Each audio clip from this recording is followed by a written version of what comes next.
मी देशप्रेमचं गोष्ट बोलत आहे, ते सगळ्यांनी नीट लक्ष देऊन ऐका.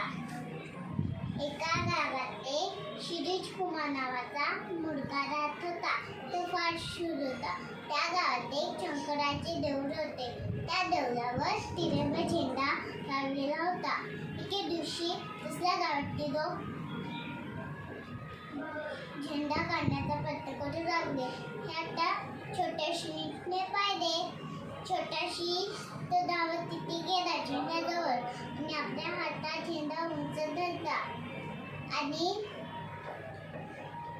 लोक तेव्हा म्हणाले, ए मुला, हा झेंडा खाली टाक, नाहीतर आम्ही तुझ्यावर गोळ्या घालू.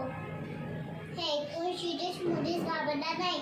तो म्हणाला, माझा जीव घ्या, मला मारा, पण मी हा झेंडा सोडणार नाही. मग शिरीषच्या गावचे लोक तिथे आले आणि दुसऱ्या गावचे लोक पळून गेले. शेजारचे गावचे लोक पळून गेले आणि सगळे झेंडापुरते गोळ्या झाले आणि म्हणाले, विजय विजय.